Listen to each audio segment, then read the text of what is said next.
for awakeness, there is no such thing as a relationship. There's only the one, but it's only the none, really, right? It's just the awakeness is, it's the only thing that is.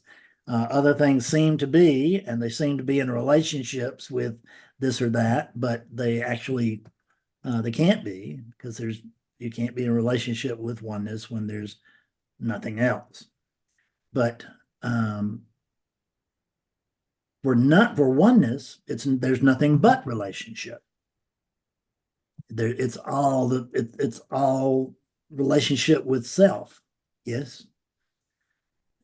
So when identity, misidentity, which any identity is misidentity, really. So if identity creeps in, and there's the sense over there, even briefly, that I am an Alexis, what you'll notice is that clarity not only is getting ready to disappear, it's already disappeared. Because there won't be clarity and identification as Alexis at the same time. So when there is clarity and everything is okay, it means Alexis is absent. I was willing to surrender years before I did. I just wasn't willing to surrender to this. I was looking for some similar this, but surrenderable to, or some other this, but not this. Because this consistently is as it is and must be, and as it must be always. And this was never enough for me. Never enough for Big Fred, the big shot, right? Or the cool guy, or the worst guy on earth, or whatever. But I was always spoke in terms of division. And when there is the sense of division, there will be a sense of relationship, and which isn't a bad thing, but it does mean it's not completely accurate. And so it can be the foundation for suffering. Fred doesn't take things very well at all. Nothing does he take very well, because whatever's happening shouldn't be. That's the way Fredness sees it, because the way things should be going here is exactly Fred's way. And I noticed that rather than being on a planet alone, this unit is on a planet with 8 billion others. And when we're all feeling like we're the center of the universe, somebody has got to be wrong. Yeah, 8 billion of us have to be wrong. So that sense of separation, that's, even if it feels content, it won't be for long. I don't know that it ever does, but if it does feel content, it'll be very, very short-lived. And awakeness is always fine with whatever's going on, because whatever's going on is always awakeness, and it's in the guise of oneness. But there's just oneness. When there's oneness, there's no such thing as oneness being out of sorts with oneness, other than in imagination. And in imagination, oneness is out of sorts with many things, because it does not recognize its own oneness. Because what I'm looking at here, and what I've been looking at all my life, even when I was looking for oneness, I was looking, it was oneness that was looking, and it was looking right through oneness for oneness. And that is, looking for oneness is not a comfortable place to be. And what you will find is that I can't find oneness, but I do find all this other crap. There's witnessing, but when there's witnessing, what we notice in truth, that there's only witnessing, that there's no witness and no witnessed. That's division. That's duality. So there's only witnessing, and witnessing is witnessing what? It's witnessing this. So there's no place for disharmony. There just isn't. But that doesn't stop these apparently independent units from having what we call imagination, where we get to invent problems where there are none. But that's a Fred job. It's not an awakeness job. Fredness will happily invent suffering where there is none, because then Fred gets to suffer and go, poor me, and it gets to notice that it's always right. Yeah, you guys just don't seem to be able to get it right, not when you're messing with Fredness. So it's identification that's at the heart of every problem. Not almost every problem, every problem. There's no right way to do anything, have anything, feel anything, see anything. We see as we see. We see as we do. We feel as we feel. There's skillful. What I use, of course, is skillful and more skillful, by which I simply mean that is division, but it's the lightest duality, the lightest sense of judgment that I can come up with so far. So there's a sense of skillfulness, which is everything is great, and I'm me, and everything is great. And then there's other times where I'm thinking I'm a me, and really everything may be sort of all right, but it's not okay. It's not just right. It's not as it should be, because that's that's the problem with misidentification, is when we're not seeing from who we really are, what we're seeing will not be truth. We'll be seeing whatever the identified part of awakeness, if you will, the Alexis unit, will be seeing everything that you'll be just notice everything that isn't, which is that, well, it just isn't good enough. It isn't. It's not only warm. Hell, it's too warm, don't you think? And it's right. And it's goes from too warm to too cool to too rainy to too dry, and it's just never just right, except for awakeness, which notices rain or shine, hot or cold. They all happen within me. I could care less. None of them actually affect me. They affect these units, and there is compassion for the units, but there's also the recognition that, in truth, there are no independent units, because there's no duality. It's just me. It's only me. The only thing I can work with is me. I am me wearing an Alexis suit right now, and I am me wearing a Fred suit right now, and 30 odd other suits at the same time. The pain is what's pointing you back to the truth, isn't it? It just sucks to have such an ugly best friend, but it's been working over here, right, ever since I got out of the park. So for 25 years, I didn't even have to wake up to notice that. The sense of a self-serving Fred is really found to Fred to be disgusting. Awakeness says, okay, that's as it is, right? From here, there will be suffering until the truth is again seen, which is everything's fine. It's just, you're just making stuff up. You're making stuff up faster than you can make it disappear. And when I'm making stuff up, the first thing I make up is other, which instantly makes up all by itself the experience of being outside of being alone. I'm no longer part of this. I'm just Fred. And Fred is, God, he's a miserable character. So he doesn't spend that much time here, but don't think he never shows up. He does. I'm perfectly as able to believe a thought as any other unit.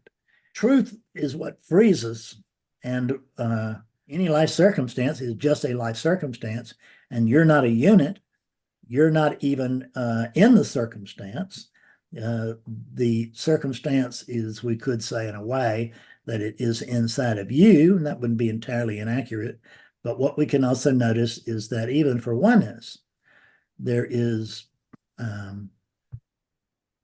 there's no other. Other is what makes us suffer. The idea, and there's no other, so it's the idea of other. Because the moment that it's realized there's a me, then there's not only a me, but there's this that shouldn't be happening. This suffering thing is not going to listen to Fred. The only thing it's going to listen to is awakeness. And all awakeness has to do, doesn't have to say anything. All awakeness has to do is notice, oh, I'm dreaming, and the dreaming ends. Just that fast. So we have to learn to differentiate between thought, experience, and truth. And the truth is what it is, and thought and is and dream are not part of truth, right? They are the idea that there's truth plus something, and that's when we suffer, is when there's truth plus, or when there's truth minus. Yeah, but there's only truth. Only truth. If only we could see that. And we do, but it's hard to hold on to by yourself. It's slippery. The concept that there's just me, just this, just here, just now. It's too simple because that's just realization. And human beings are not set up to just realize beauty. Human beings are set up to pay attention to what they think about this. And what they think about this is really very poor in comparison to this. And so what we think about is our imagination. What would this be like if, right? If only. So I get on my if only little ladder or little stool, and I, round, if only, which means not this, not this, not this. Not this is too simple to even believe. It's the imagination machine. We get caught up in it, and it's just like gears. It just tears us up. And then one day we come to recognizing, you know what? Really, there are no gears. Oh, could I quit suffering now? Yeah, right? Everything's fine. You're not being chewed up by gears. There are no gears. The gears are in your imagination. Whose imagination? Well, there's only one. So it has to actually be, in the end, it has to be awakeness, which is, or oneness, if you want to go it that way, either way, believing in other. There's not awakeness plus anything. There's no other. There's no comparison. What you are, there is no comparison. You're it. This is it. And we know that this is it, but just the mind cannot take on board that this is it. I mean, there's only this, right? I mean, and I can say, oh, there's only this, but in the mind, it's going, oh, there's only this. It's not right. It's not good enough. It's not. I'm not on board with this. That's because there's a you and a this, and as long as there's both, but there's no separation between you and this. That feeling in the mind, when we run with it, then that has become our believed thought. But it's going to be down the list of believed thoughts, because it's not going to be too little or too much or too bad or anything like that until it's been established that I'm an Alexis. There's a me here. I'm a Fred. There's a me here. And because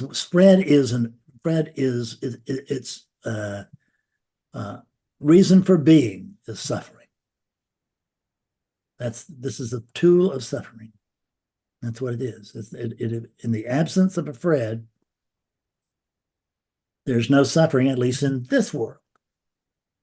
That unit over there is in another world of its own making, meaning that in the absence of an Alexis, there's no problem. But in the presence of an Alexis, it's very hard to find anything that's just right. Other than the fact, but I don't know what's right. I don't know what's right, and I can't tell you, but I can tell you it ain't this. Yeah, anybody can have an awakening experience. Anybody can have a clear one. It'll be lost the moment that it's claimed. There was this fantastic experience of oneness, and as soon as it was over, I just thought that Fred had just had it. And wow, that Fred, he's really something, isn't he? He just woke up at last. I've got it. There's no louder cry that I don't have it than I have it. Right? That's the truth. So if you're in a room with somebody who's telling you that they're awake and they can probably help you become awake like them, Get out of that room. Don't go back. It's a dangerous room. If you ever see me do that, get out of the room. Don't come back. It's a dangerous room. That's all there is to it. And there's some dangerous folks around. And what I mean when dangerous is just that they'll help you stay lost for as long as you stay with them. And it can be even beyond that, because I have had clients that have come to see truth with awakening sessions with me. This has not happened in quite a while, but I remember one from a long time ago. I woke up a woman who was very faithful to her Hindu teacher. She'd been with her for like 25 years. And so she was very faithful to her. And she really felt like she was kind of being unfaithful by coming to me. And that showed up because she woke up, she saw the truth. And what was the very next thing that came up? This is it? No, it's not. What you saw a minute ago, that was it, right? And that's the problem, is we want these units are so egoic that they all want to graduate. We do want to graduate. We want to get them back to something else that's meaningful. Damn all this non-duality. I'm sick of reading these books. I'm sick of going to meetings with all these eggheads and and I don't want any more of it. And well, don't worry, you won't have any. You may have a lot of frustration with duality, but you won't be having any with non-duality. Non-duality is just the great okayness. It is just okay, but it's exquisite. It's exquisite okayness. And because everything is as it must be. And when you're in that frame of mind and you see that everything is as it must be, there's no argument. So I think you're in the right place. And I think you're doing the right things. And I will tell you about another client I had not all that long ago, a woman also, about your age. And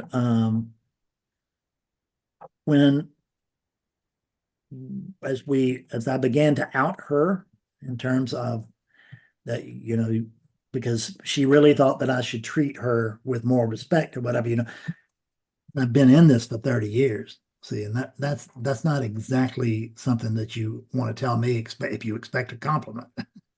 Because I tell the fact that I was in it for 24 with embarrassment. I've been going here, and maybe even I got it somewhere along the way, but I didn't recognize it. I walked away from it. Whatever it is, what we know is we don't have what we need, and that's what and when you recognize that you really don't have what you need, and that what you need is actually what you want, instead of comfort, instead of pats on the head. Don't worry about it. You're just fine. Keep coming back. I mean, I'll say stuff like that, which is it's not untrue. That makes the unit feel good, but it's not helping them. When I'm really helping somebody is when I'm doing something like telling that woman, well, I don't know about all that clarity. I really think I think you should check on this.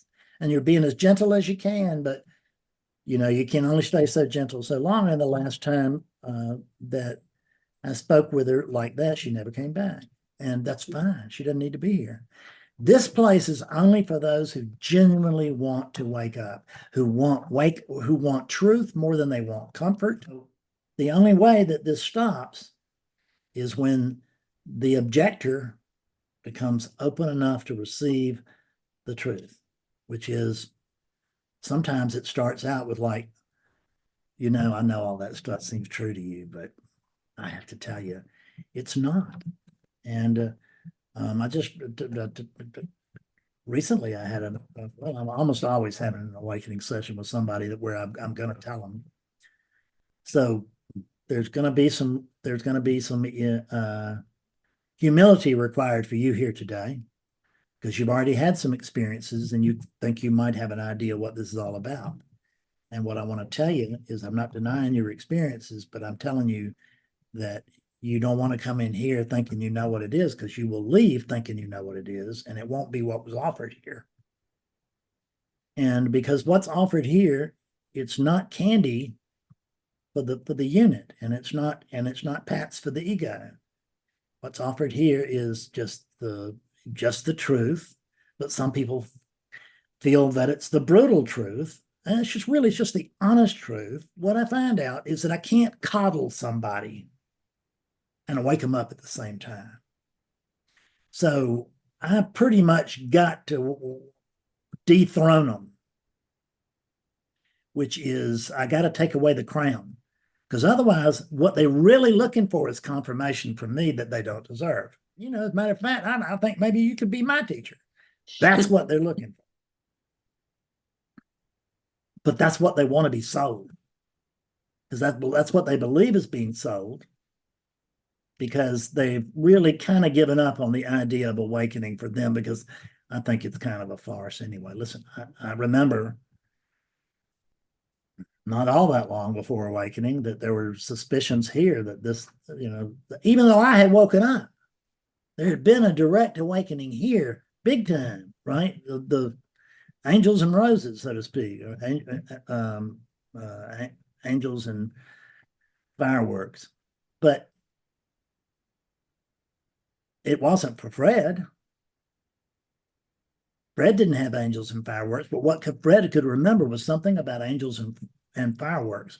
And I thought that experience, that sublime experience, I thought that was enlightenment. That's not. That's something that may or may not occur before, after, or during transmission. But it's not enlightenment.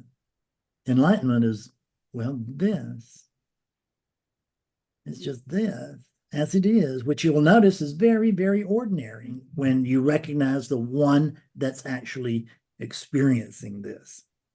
Because the one that's experiencing this is not even on this planet. It's not even, it's not in this world. It's not in this universe. It's not, it just is not. Yeah. Where is the void located? Huh? I heard the scientists telling me something, which means they got an understanding that I don't have, which means we get, they were talking about this week, I swear, that they had discovered that we existed in I think I might have said this last week, or said it in some class, that they discovered that we exist in a void that is 2 billion miles across. And what I want to know is, where are they in that 2 billion miles? Because wherever they are, that's not the void. We can't be in the void, because the void doesn't have a we in it. It's a void. But this is the bubble of self-reflection, and scientists are in it too. More scientists are in the bubble of self-reflection than are out. But there are scientists who are out of the bubble of self-reflection, who have seen the truth, or even those who understand it, right? And so John Somerville wants to know, is there a void? Well, that's something you have to find out for yourself. Doesn't matter, because I can't tell you that there's a void. I can't tell you it's over there. Where's the void? It's right here. But I'm seeing lots of stuff. Close your eyes. It's that easy. Where's the void? Right here. When you take away the senses, and what's here? Well, it might be a whole bunch of stuff, but I can't tell any of it. So for me, it's a void. But I can't describe the void because it's nothing. I can't measure it. It's not 2 billion miles across. What's at the edge of the void? Well, that's when we hit Europe. And right, this side of the void is the US. We've just discovered America. Pay no attention to these redskins. They know nothing, right? They don't own this land. How do you know? They're not Christians and they don't speak English, right? Or Spanish or whatever they were speaking. Terrible. We make up the world as we go. And the man who claimed this state was one of the early states that was claimed. And, it was when they claimed this in the name of, for King George and England, I guess down at Georgetown, then They invented a thing because the Indians didn't have any boundaries because they didn't need any boundaries. They didn't need a center. They didn't have a center.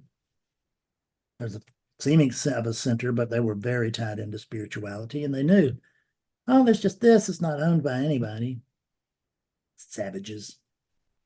It's just we found ways to not to avoid the truth all of our lives, and we find a good lie and we stick with it, which is this is our land, right? Or this is my idea, or and I've got to merge with God.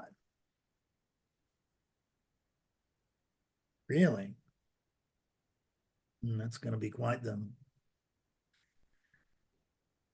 message for God. All right, dear. The words have stopped and I'm still rambling, so here we go.